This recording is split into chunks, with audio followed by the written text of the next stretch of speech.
Halo teman-teman semua.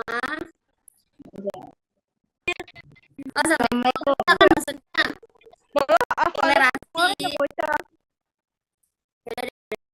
Pendapat yang merupakan awal dari munculnya masalah kemiskinan.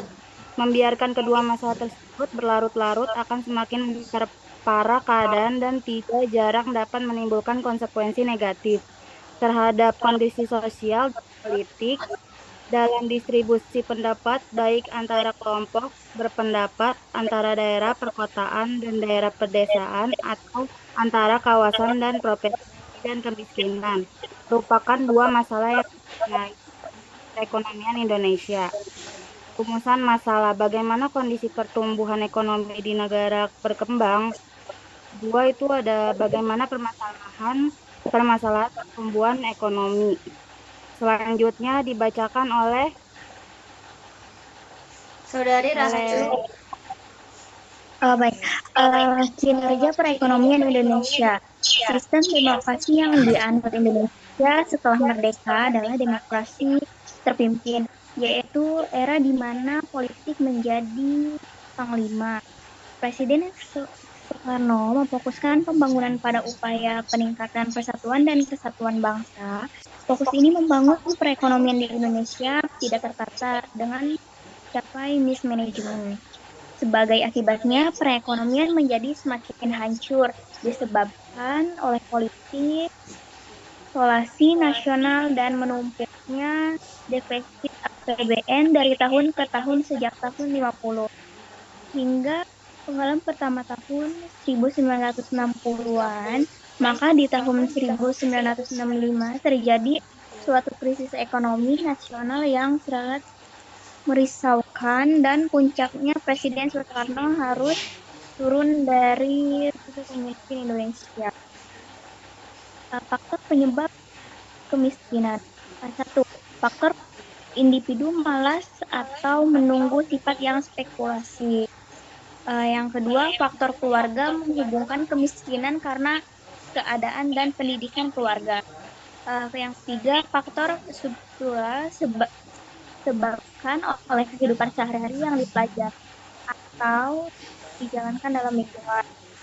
Yang keempat, faktor struktural atau faktor ini erat katanya dengan struktur sosial baik dalam masyarakat maupun dalam sosial. Dan akan dilanjut oleh Vera. Baik, untuk selanjutnya dibacakan oleh Saudari Tera. Program penuntasan kemiskinan. Upaya penanggulangan kemiskinan Indonesia telah dilakukan dan menempatkan penanggulangan kemiskinan sebagai prioritas utama kebijakan pembangunan nasional. Kebijakan kemiskinan merupakan prioritas Rencana Pembangunan Jangka Menengah RPJM 2004-2009 dan dijabarkan lebih rinci dalam Rencana Kerja Pemerintah atau RKP setiap tahun serta digunakan sebagai acuan bagi kementerian, lembaga, dan pemerintah daerah dalam pelaksanaan pembangunan tahunan.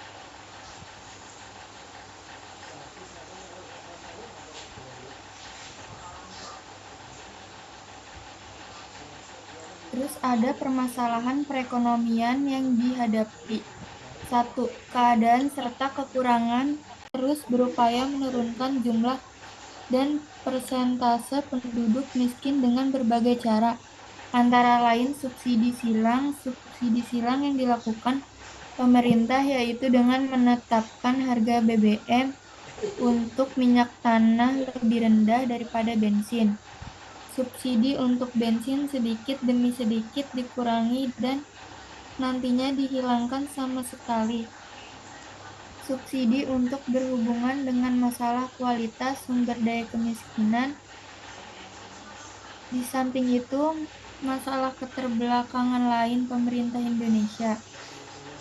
Minyak tanah masih dipertahankan agar masyarakat berpenghasilan rendah mampu membeli minyak tanah. Kemajuan dan pelayanan kesehatan, kurang terpeliharanya fasilitas umum, dan rendahnya disiplin masyarakat. Untuk mengatasi masalah-masalah tersebut, pemerintah Indonesia berupaya meningkatkan kualitas sumber daya manusia. Misalnya dengan meningkatkan mutu pendidikan nasional, persentase alokasi dana untuk pendidikan pada anggaran APBN setiap tahunnya ditingkatkan. Hal ini dimaksudkan untuk membantu sekolah yang kekurangan sarana dan prasarana belajar seperti gedung sekolah yang rusak, buku-buku pelajaran yang kurang, dan murid-murid yang memerlukan bantuan biaya sekolah. Baik, sekian materi yang dapat kita sampaikan. Kita masuk ke sesi tanya jawab. Dipersilakan. Oke, baik. Saya izin bertanya. Saya Theodisius Egi silakan. Saputra dari kelompok 1. Di dalam presentasi tadi kan ada tertulis upaya penanggulangan kemiskinan Indonesia telah dilakukan dan menempatkan penanggulangan kemiskinan sebagai prioritas. Nah, dari pernyataan tersebut, apa bukti nyatanya yang sudah terjadi saat ini lewat program atau upaya penanggulangan kemiskinan di Indonesia? Karena faktanya kemiskinan di Indonesia menurut saya belum ada perubahan, malah makin bertambah. Bagaimana solusi yang tepat menurut kelompok kalian pribadi? Terima kasih. Baik, terima kasih atas pertanyaannya dari Saudara Egi. Selanjutnya dari kelompok lain, apakah ada yang ingin bertanya? Perkenalkan nama. Kenalkan, nama saya Yuliadina Heidianti, ingin bertanya, apa saja program pemerintah yang sudah dilakukan untuk mengurangi kemiskinan dan bagaimana efektivitasnya?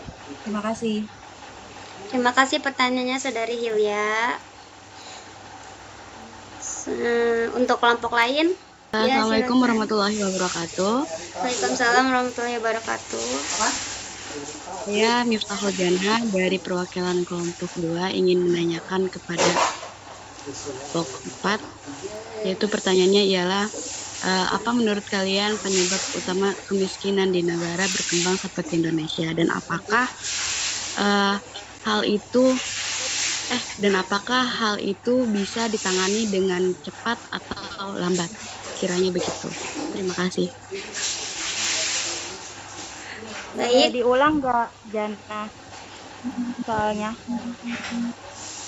Untuk pertanyaannya, apa menurut kalian penyebab utama kemiskinan di negara berkembang seperti Indonesia?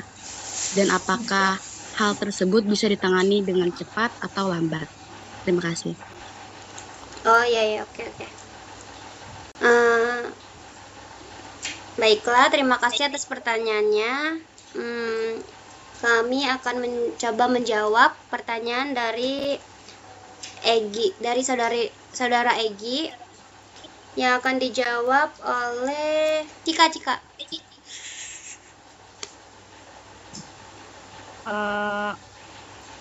Baik, aku ingin menjawab pertanyaan dari Egi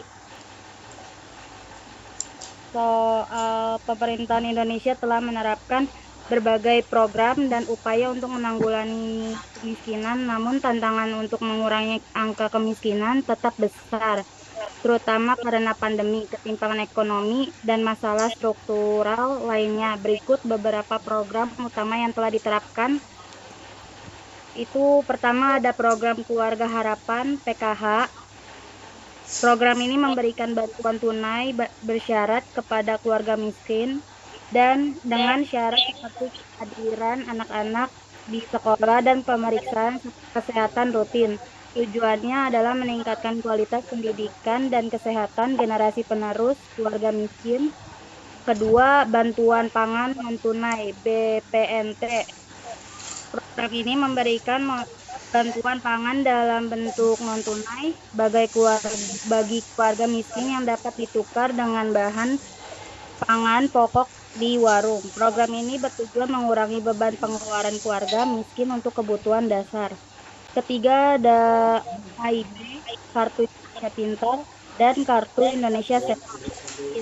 Kartu ini memberikan akses pendidikan dan kesehatan gratis bagi masyarakat miskin yang bertujuan agar mereka dapat menikmati layanan dasar dan meningkatkan kualitas hidup.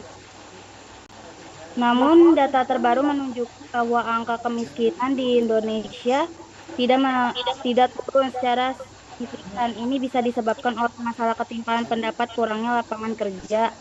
Solusi yang tepat itu pertama ada peningkatan kualitas pendidikan dan pelatih vokasional. Kedua ada penciptaan lapangan kerja berkualitas. Ketiga pendekatan terintegrasi untuk desa miskin.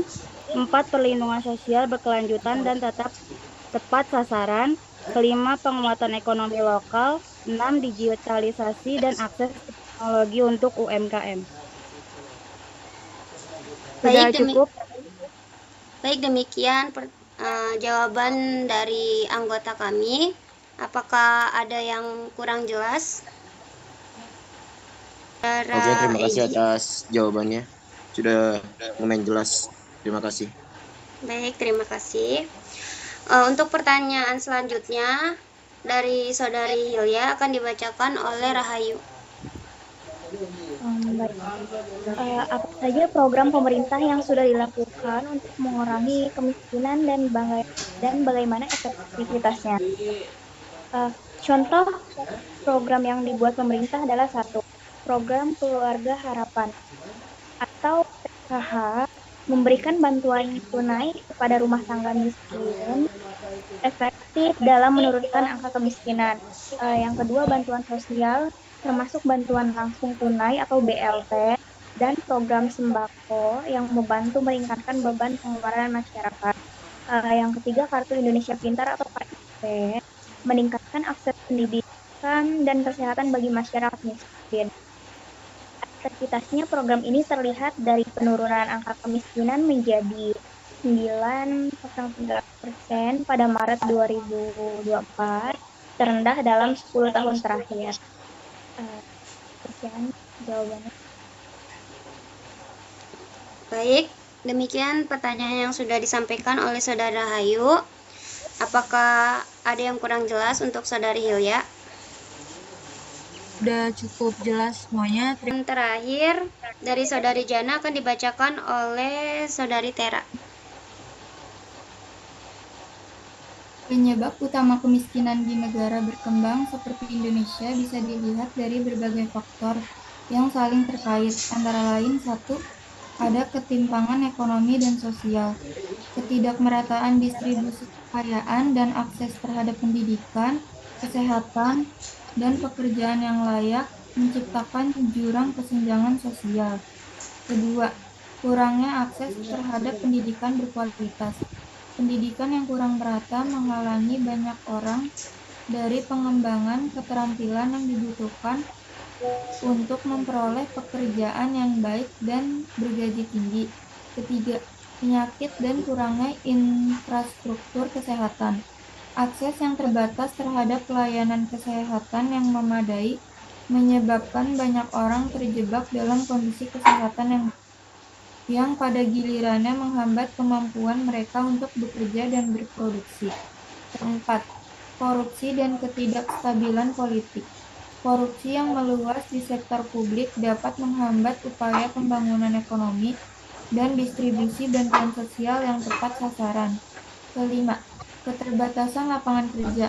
Meskipun ekonomi Indonesia tumbuh, jumlah lapangan pekerjaan yang mencakupi untuk populasi muda yang besar menjadi tantangan. Selain itu, revolusi industri dan digitalisasi memerlukan keterampilan khusus yang belum dimiliki banyak tenaga kerja. Apakah hal ini bisa ditangani dengan cepat atau lambat? Kemiskinan adalah masalah struktural yang kompleks, sehingga penanganannya cenderung memerlukan waktu yang cukup lama.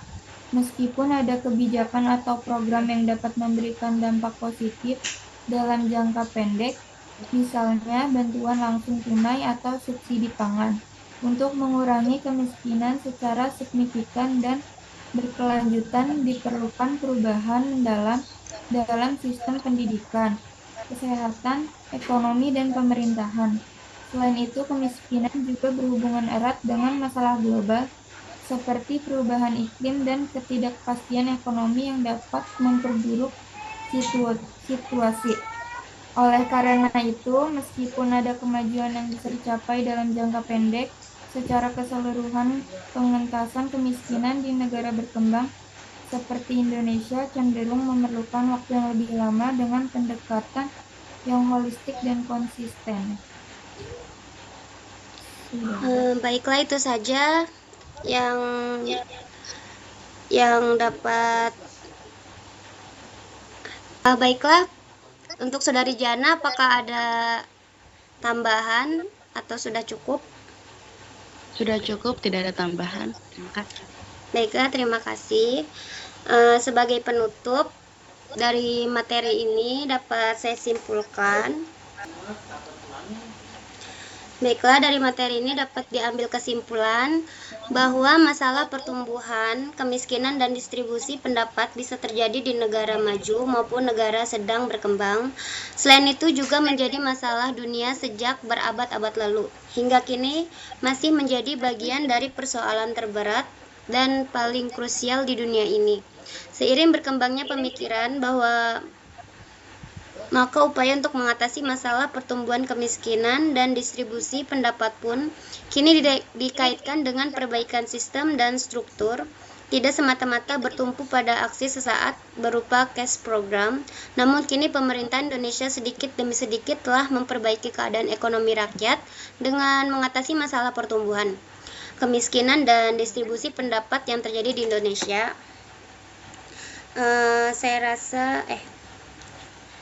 Baiklah, sekian diskusi kami. Terima kasih atas waktu, perhatian, dan partisipasinya.